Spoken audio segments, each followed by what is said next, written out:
What is up, business owners, entrepreneurs, and probably my grandma? Welcome to Business Vibe. Today's interview is with a good friend of mine, Joseph Bryant, owner of virtual assistant company Logo Solutions and home service company Rise and Clean Home Services. Joe shares how he found a mentor, how he markets his different businesses, and what role mindset plays in his massive success. Enjoy. Thank you, Joe, for meeting with me. If you don't mind, we'll kick her off. Let's do it, buddy. Can you tell us a little bit about yourself and your background? All right. So, my name is Joseph Bryant, Joe Bryant. I'm the owner of Rise and Clean, and I also own Logos Administrative Solutions. I'm a jiu-jitsu instructor at Genesis Azle Jiu-Jitsu. I've got a few books published as well. Rise and Clean is a cleaning service. We do commercial, residential cleaning services, janitorial, window washing, power washing, Airbnb management services, a little bit of carpet cleaning. And my other business, Logos Administrative Solutions, is a virtual assistant agency that assists other small business owners, which kind of spawned off of Rise and Clean in a way. As for my background, I bounced from jobs as a young man, bit of sales, bit of construction. I was a cashier, I was a waiter, things of that nature. I was selling snow guards, like copper snow guards at one point, just, all kinds of different stuff. And then I found my way, I met my first mentor, and I got into the roofing business. And then, he owned a few businesses at the time, and the roofing company it seemed like a side project for him. It was just him and I based out of his garage. We grew that roofing operation, and it spanned across 5 states. And it got to a point where my role became throughout my 20s, where I was traveling from location to location to hire, train, and, basically reproduce salespeople and teach them how to generate leads, close deals, do roof inspections. As you and I talked about a little bit, that was my primary gig for a long time. And then Rise and Clean was just kind of a little bit of side money, a little bit of side hustle there. After I parted ways in the roofing industry from my mentor there, my wife and I decided to take Rise and Clean a little more seriously. It has grown significantly in the past 7 years, 8 years, something like that. And so what inspired you to start Rise and Clean? You said it was kind of a side gig. So a few things I'm always open to additional avenues of income. I think it's important to have multiple avenues of income.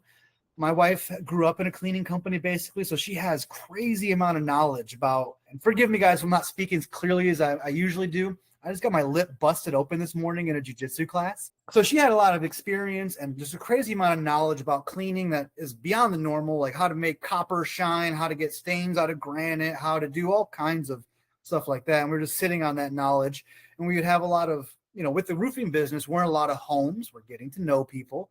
And they're always asking for referrals. Who do you know who does this? Who do you know who does that? Who do you know who does this?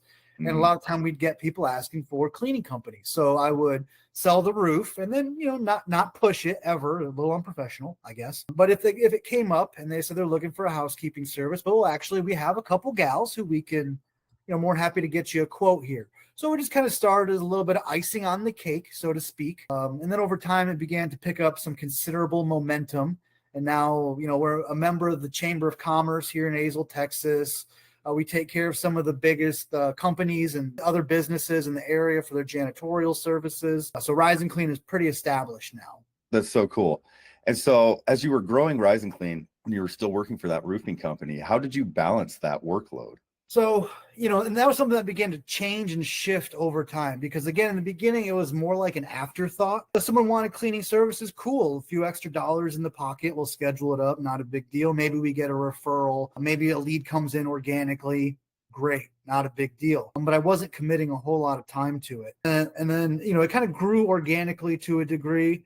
And then when I decided to part ways with my old mentor there from the roofing business, I turned to my wife and said, well, I could join a new roofing company. I could start, and I had a few people asking me to start a roofing company. I was like, man, I don't know if I want to do that. I felt a little jaded on the industry at that point in my life. So I was like, well, we already have something that has roots, that has a foundation, that has income. Why don't we just pour more effort into that and, actually begin to water that field a little bit and see what can bloom? And, there's pros and cons, right? Different industries have different pros and cons. So to compare the two, in the roofing industry, if you're going out and selling roofs, you might go days, or if you're not skilled or experienced, you might go weeks without a sale. But when you get a sale, that sale can be thousands of dollars, which is nice. Deals for the cleaning business are much smaller ticket items, but they're recurring consistently. It's slower, smaller income, but it's safer and compounding over time. So when you're able to have, I like to have a steak on the plate and some sides. You know what I mean? Some mashed potatoes and gravy or something here. So, it was evolving from a side dish to the steak on the plate. And, with the cleaning business, it began to grow organically as well, because initially it was just housekeeping. And then, similar pattern, we would get people ask, well, who do you know who does windows? I don't know. And eventually I would turn down windows. So eventually I said, all right, well, we're doing windows now. Same thing with power washing. People would ask, we do power washing. And then eventually I'd say, hey, you know what? We do power washing now. Airbnb management side of things began to grow organically. We stumbled our way into that, and that has proven to be a very lucrative niche. And it's fun, it's cool, and it allows you to. It's a doorway into more gigs, right? Like stepping into full on property management at that point. Because you kept your ear open, because you kept looking, it helped to grow it organically. Yeah. When you left your roofing gig, what was that like? Were you ready? Because it kind of sounds like maybe you weren't quite at the point of being ready to take this full on, where it was like a transition moment to, well, I could do that, or maybe I could do something else. So yeah, you picked up on that well there. You're correct. I wasn't quite ready, and there was some things going on behind the scenes where the relationship with the mentor and business partner was beginning to dissolve. I think, again, I don't want to speak ill, but I think he was going through some things in his personal life, and he wasn't treating people as well as he could have. I mean, and this was the guy who taught me about communication and empathy. I mean, this guy was more like a father to me than a lot of people in my life. But the relationship soured, and I'm still very appreciative and grateful for the time that I spent with him and the things that I learned. But I definitely realized that it was time for us to go in different paths there. And I wanted to start building my own operation where I could guarantee things were done ethically and honestly, and everybody's being treated respectfully. And that's, a big important aspect that's coded into the DNA of Rise and Clean. You described a moment where your business was gaining traction. It kind of felt like it was coming out of nowhere. Was there like a particular event or actions that was like, oh, okay, this is really what helped build this and gain that momentum? It's hard to pinpoint those kind of moments, because I always liken building a business to like farming, right? Like you plant a seed and you kind of trust the process. Like you don't dig it up every day and say like, look at the seed and be like, why isn't it producing fruit yet? Day 4, day 5, what's going on? You kind of just trust the process. I just kind of focused on the grind, focused on the actions, focused on my inputs. And, because I'd had the experience of growing the roofing business, I knew what it was like to trust the process. And we talk about this in martial arts as well, is that, you don't do like 1, 2, 3 count, do so many training sessions and you're at a certain level. You just focus on doing your repetitions, doing your technique, you're working, doing the inner work. And then you just trust that over time, results will be yielded. So it's hard for me to put my finger on exactly what caused a tipping point.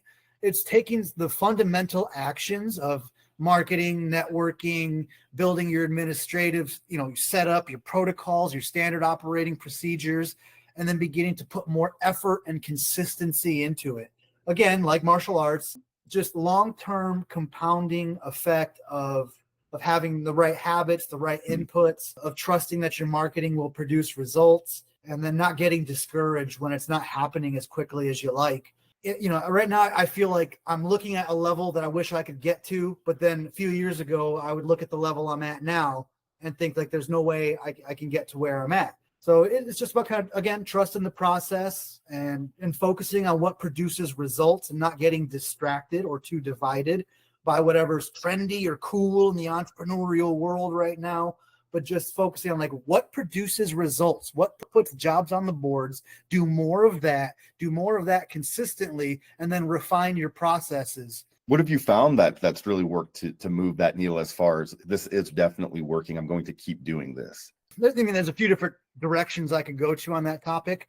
But for any small business, especially trying to get their foot in the door and get moving, get momentum, lead generation is where it's at. I always recommend learning how to build in-house lead generation procedures, especially for small service-oriented businesses. There's a lot of companies and platforms and technologies out there and freelance specialists Yeah. who are more than happy to take your money and produce mediocre at best leads for you.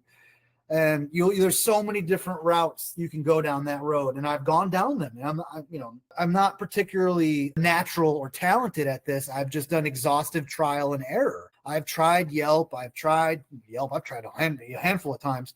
Thumbtack, Angie's, this and that, right?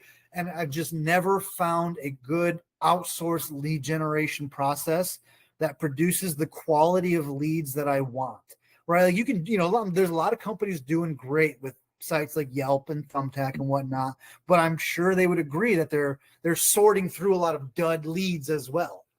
So if you want quality over quantity of leads, it's important to learn how to generate through an in-house systemization to generate your own leads in-house that you turn into procedures that you can then copy and paste for other people to come in and replicate what you're doing. And that's what I learned in the roofing business when I would go from Chicago to Indiana to Tennessee to Texas to Michigan and rinse and repeat. Like I would hire salesmen. I'm like, here's the main 4 to 7 things that I do to generate leads. If you do these, you will generate leads. Basically like that across like most all forms. So like direct mail and everything. You just find a way to do it. That's the way we've tried it a million ways that way.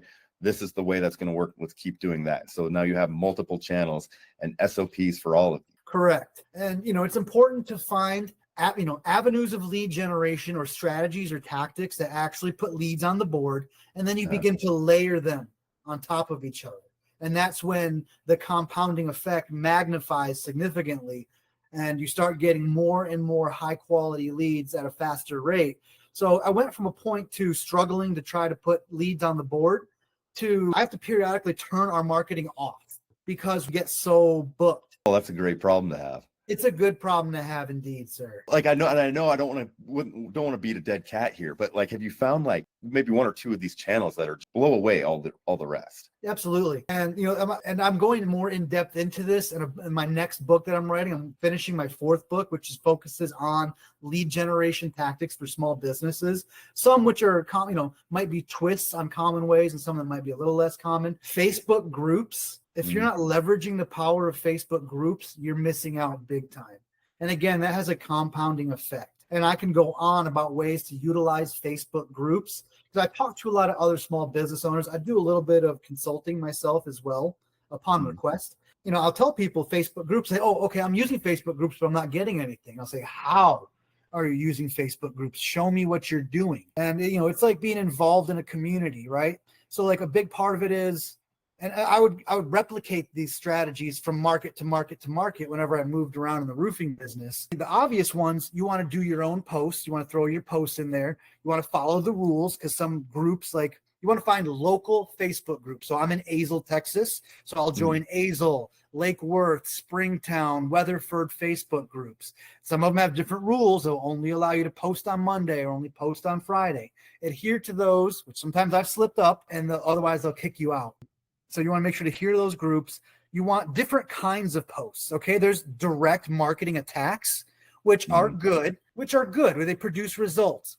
But many of us, in this modern day, we just have seemed to have evolved this ad filter in our brain. So the moment where people are scrolling and they perceive that they're being advertised to, they quickly scroll on, right? I think a lot of us are like that, except maybe those of us who like to nerd out about advertisement posts and we'll analyze it not bad, Mr. Competitor. So there's direct posts that are like direct attacks. There's ones where it's like I kind of call getting to know us posts, where it's like, hey, here's the team at Rise and Clean, we went on a hike together.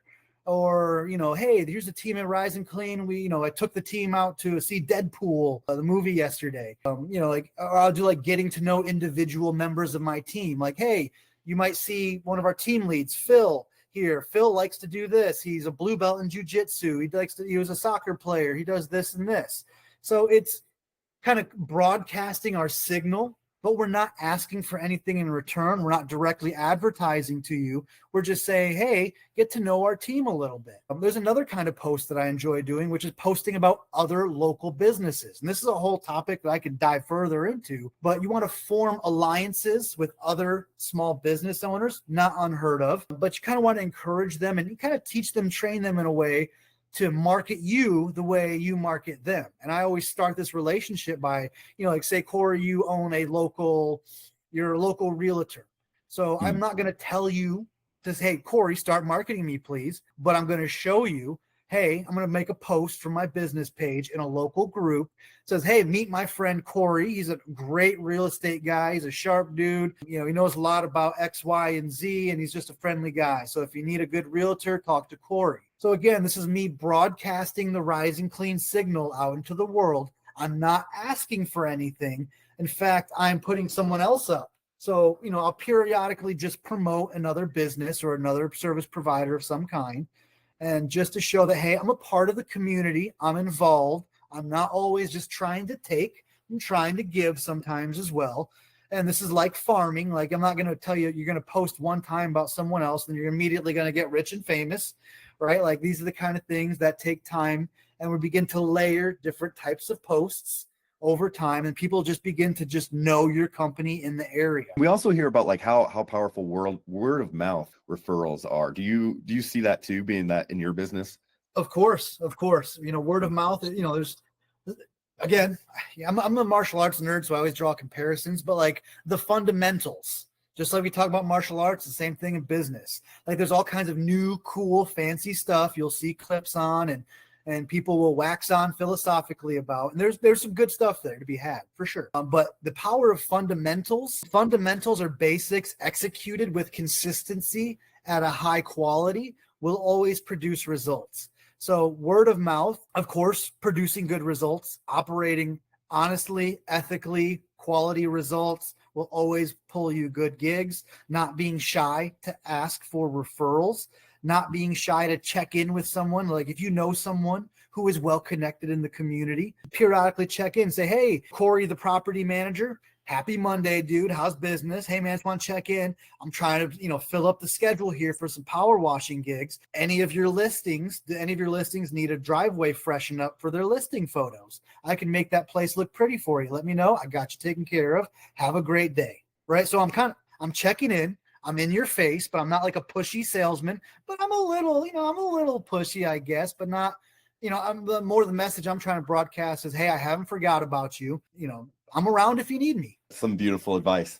And a question I didn't pre-write out here, but I'm really curious about is, especially with you being the director of marketing for that roofing company, you gotta get good at sales. Like, obviously you gotta get those reps in, but what kind of resources can somebody use to get better at making those reps hit the targeted muscle? So if you can get a mentor or a teacher of some kind, huge, makes a big difference. I know that's not available to everybody.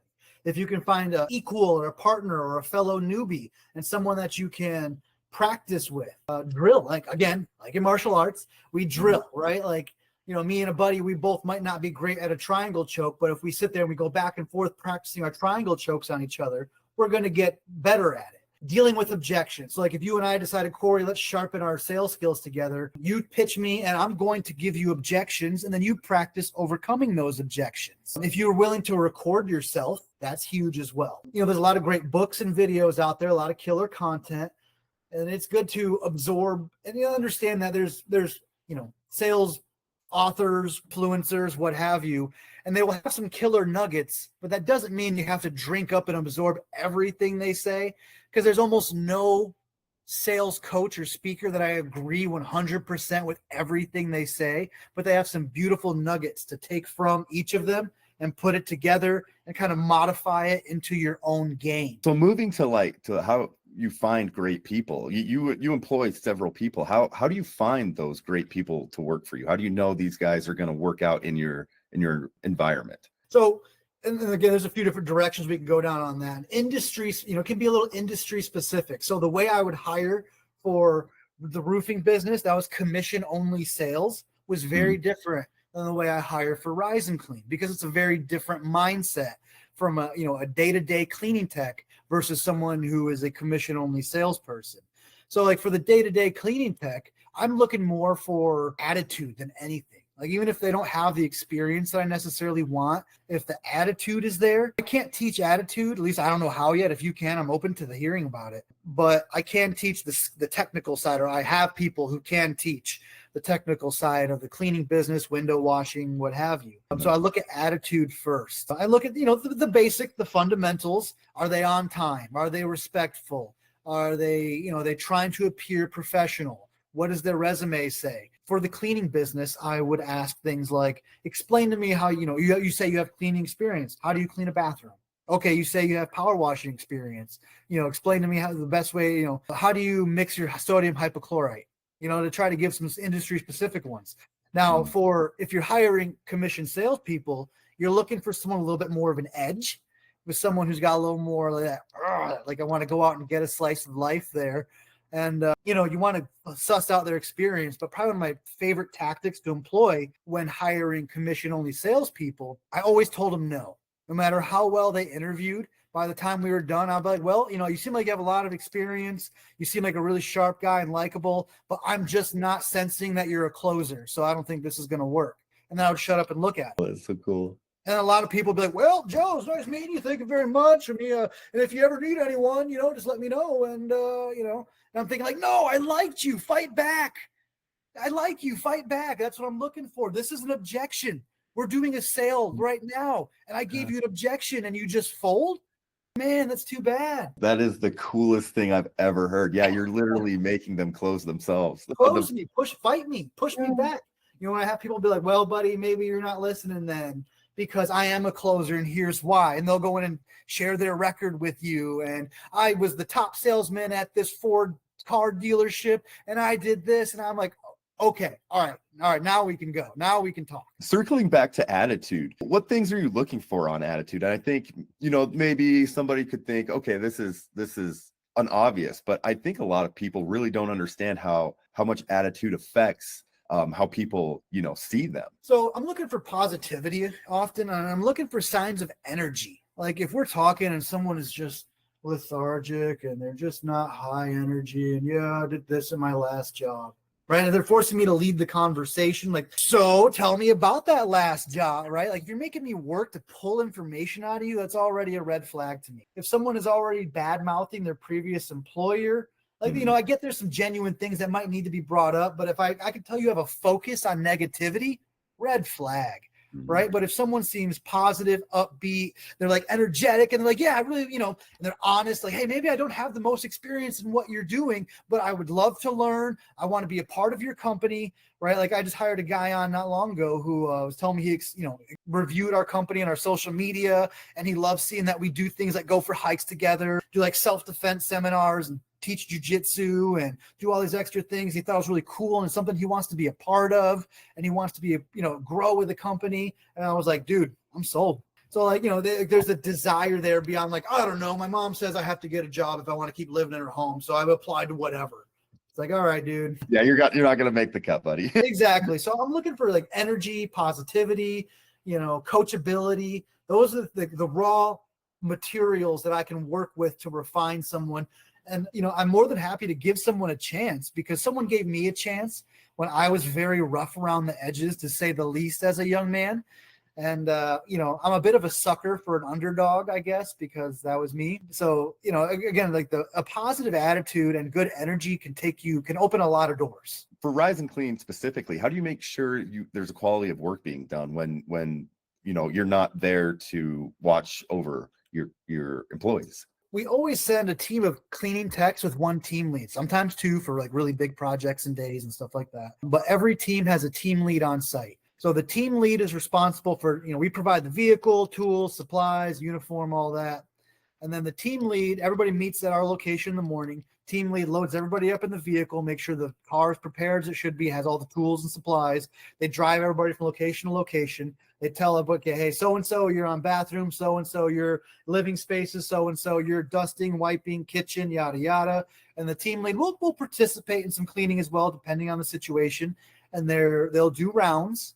and they'll walk around and make sure everybody's quality. Like, hey, so-and-so, bathroom looks good. I just need you to go and get the back of the faucet there where you think nobody looks, but somebody will look, right? Like, I know you clean the toilet well, but you didn't reach back behind the toilet and get, so we do have team leads on site who are responsible for quality checking, which it drastically increases our quality. I'm not going to say it's perfect. Of course, a team lead will miss things, and we will talk to them. We've had some retraining at times. We had, at one point we've had a temporary demotion for someone who was a team lead who had a few quality control issues. So we bumped them back to cleaning tech for a while, retrained them for a while. And then when they felt and we felt we were in agreement, then we would move them back into the team lead position with the understanding that, hey, if we see it diminishing in quality again, we're going to move you back to cleaning tech. But since that, it's been great. Kind of moving into the personal insight and your specific entrepreneurial journey toward the kind of like the end of this interview. You've mentioned how important taking action is. What did that look like when you were building Rise and Clean? So, and this is the challenge in any business that you're building is, when you have a job, when you work for someone else, you're given directions, you're given what to do. But if you're a commission-only salesperson who's independent, or you're a business owner, you wake up every day and there's no one telling you what to do. So you have to figure out your own regimen. You have to treat yourself like you're an employee or you're your own manager. And you have to give yourself tasks. Like I use a to-do list. And so, then I'll divide those tasks. Like here's things that need to be done eventually at some point. And then here's things that need to be done today. So like, for myself, I know that I have my most productive energy hours in the morning. So the first, from 8 to noon to 1, maybe I'll focus on what I call high impact tasks. Like what's going to move the needle? What will put jobs on the board? What will bring in money? What will take Rise and Clean or Logos to the next level? And those are the things that I will focus on in my prime working hours. And then towards the end of my day, my working day, for the remaining hours, I'm not as sharp as I am in the morning. I will do lower impact tasks that are a little more monotonous. And of course, I try to delegate as much as possible, either to my virtual assistant team for my other company, Logos Administrative Solutions, or I have an operational manager for Rise and Clean. We've got admin for Rise and Clean. We've got team leads. So I will try to delegate as much as I possibly can. So you talked about having a mentor in the roofing industry. Do you mind talking a little bit about that, about maybe how you found your mentor? How'd that transpire? When I first met my mentor, I was managing a Toys R Us at the time, and I hated that. I hated it. And then I just knew that I wanted to be more. I wanted to do more. I didn't finish high school. I didn't go to college. So I knew I had to find another avenue. And I just started, I started going to I started looking up like meetup.com and networking groups and just finding things online and just going to things. I had no clue what they were. I went to some weird pyramid scheme meetings. I went to some weird, I went to all kinds of weird stuff that are a waste of time. And eventually I went to it was like maybe an insurance or a coffee company thing or something like that. And that's where I met my mentor, and he asked me what I was doing there. And I was like, I don't really know, man. I'm just trying to find a way, trying to meet people. I want an opportunity, and I'm just trying to go out and mix it up and find people and see what happens. And, he's kind of giving me a thoughtful look like, huh, really? How old are you? Interesting. Okay. Do you want to have lunch tomorrow? I was like, sure. Why not, man? I could use a free lunch. And we went to lunch together, and, we started getting to know each other. He's asking about my background. He's asking, about who I am, what I'm looking for. And he got to a point where, starts telling me about, roofing sales and all the possibility and making money in it. And I was like, wow, that sounds amazing, man. I was like, but I got to be straightforward with you. I didn't finish high school. I didn't go to college. If you dig deep, you'll find there's a little bit of a legal activity in my youth that will come up. So sorry, thank you for giving me a shot. But he's like, hey, man, I don't care about any of that. If you can produce results, that's all that matters. I won't pay you anything. Like, if you can sell roofs, I will give you a cut, and that's it. I'm like, okay, well, why not? So, with zero experience or understanding of the roofing business, I started going out and knocking doors. And that's all I was doing at first was door knocking. And I was just failing left and right, day in, just putting in my dues, I guess, thickening my skin for rejection. Eventually I started closing some deals, making some money. Then before you know it, I had people wanting to learn from me, and that's where I started bringing on my own salespeople and started building my first sales team. And then I moved on to, now he's wanting me to go and open branches and then, bring on more salespeople and teach them to do what I've been doing. And, that's how it grew from there, so to speak. There's this, I think people on the internet, they look and they try to find a mentor, and how do I find a mentor? How do I find a mentor? And it's like, well, nobody's going to come to you. You're not going to be saved where like where you went out and you were part of groups and you were actively looking to better yourself and happen to find one that way. Yeah. And, that's something that I've discussed with people before. And, to a degree, yes, I was going out, but to a degree, I also got lucky running into somebody who was just wanting to hear me out and who I guess I struck their curiosity. I have had a similar conversation. People are like, hey, how do you get a mentor? I'll tell you, one of the first biggest things is you got to be able to bring something to the table, right? Because they don't want to just, a lot of mentors, they're very generous people, but they're not charities. And if you're not bringing something to the table, I mean, all you want to do is take. Why would they want to bring you on the table if all you think is me, me, me, me? So, think about what you can bring to the table for them. And if you don't have much going on, you don't have contacts, you don't have money, you don't have experience, what do you have? You have time, you have energy, you have willingness to learn. And if you can demonstrate or communicate to a potential mentor that, hey, maybe my value is limited now, but I can help them to see that in the future, you can, you're a seed that you can sprout into a tree that will bear them fruit, then they're more likely to invest their time, effort, and energy into you. Because someone, if who's a mentor, that means they've made it a ways in their business, they've probably got a lot going on. And for them to carve out a slice of their time for you for free, it's a big ask. So you got to be able to offer something in return for their time, effort, and energy. Yeah, and that's a lot of what you see on the internet is how do I get the mentor to teach me this and this and this? And it's all about me, me, me. Yes, agreed. Yep. There's a question I love asking everyone I interview, because it can either go two ways, either no, never, or yes, definitely. What was your childhood like? Were you always wanting to be a business owner? Did you always have that entrepreneurial drive? I didn't always want to be a business owner necessarily. I suppose I had a bit of an entrepreneurial drive out of necessity. I wasn't always, I was a little more free range growing up. My parents were involved in their own lives, I guess, and I was left to my own devices a lot. So I grew up in Michigan. So there was a point in time, as a kid where I was going out and collecting cans, 10 cents a piece in Michigan. I don't know if that's still the case. It's been a long time. But to, buy, food, it was just like snacks and soda, really, for my younger brother and I, because we'd be left to our own devices for long periods of time. So I'd go and collect cans and turn them in for food money, pizza or whatever. I dug ditches. I did lawns. I installed a pond at one point. I raked yards. When I was young, I sold candy in school. When I got a little older, I got involved in distributing things that weren't candy. So, my path was a circuitous one, to say the least. I got into some legal trouble and got to a point where I decided I need to straighten my life and change everything. And that's why I moved to Chicago at one point. That's where I met my mentor. I was about 21, 22, and realized I just need to get away from my life, my social atmosphere that I was in. And I moved away and just started trying to reinvent who I was, because I did not like who I was becoming. And, that's kind of the start of my more serious entrepreneurial path. Okay. So there's a lot of hard work and a lot of pivoting. Oh, yeah. Oh, yeah. Coming to the last few questions here. What advice would you give to someone looking to start their own business? I would say first look within and make sure you actually want to start a business, or does just the idea of starting a business sound good to you?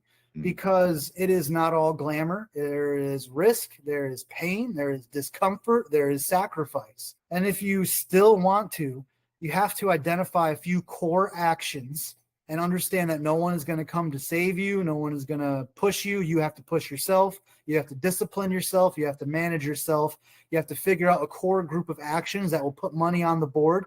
And you have to repeat them, even when they don't seem to be immediately giving you the results you desire. Beautiful.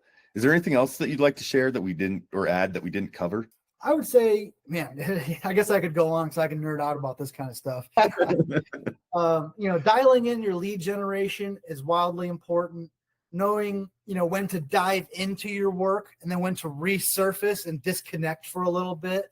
having some kind of hobby or social atmosphere that just kind of forces you to disconnect. Again, for me, it's martial arts. Like I said, I'm also a jiu-jitsu instructor that forces you to be, to grapple with people, to fight, to learn. You can't hold the phone in your hand while you do this, so you have to be in the moment. So it feels like the rest of the world is gone for that hour to 90-minute session. Have something like that. Bonus points if your hobby can also contribute to your business, because I've generated a lot of business through my jiu-jitsu community as well. So, learning how to kind of cross streams there when appropriate, but still be able to disconnect is very useful. Always, I would say, always have plans for have the next phase in mind, right? Like, don't get to a point where you just think you're good, but have phases of plans and recognize, like, all right, so right now I'm in a grind season.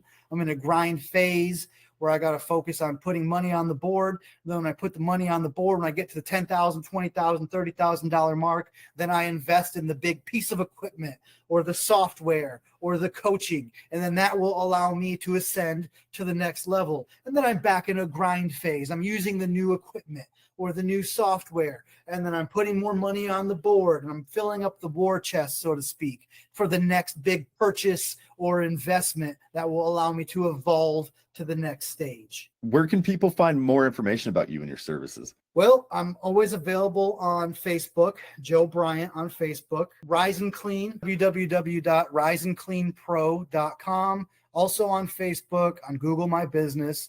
We service the West DFW area, Dallas, Fort Worth, and Texas, Azle, Springtown, Weatherford. I'm on X as well, Joseph Bryant 87. I'm on X there as well. Logos Administrative Solutions, also on Facebook, on X. That's my virtual assistant agency, and that spawned from Rise and Clean, essentially. And then, of course, if you're ever in the Dallas, Fort Worth area, I'm at Genesis Jiu-Jitsu. I teach the morning class, 6:30 a.m., Monday, Wednesday, Thursday, Friday. Joe, it was a pleasure meeting you. Thank you so much for meeting and doing this interview. It was an honor. Yeah, I'm glad we got to connect here, Corey. I'm glad I took a risk on a mysterious Reddit connection here. Appreciate it, Joe.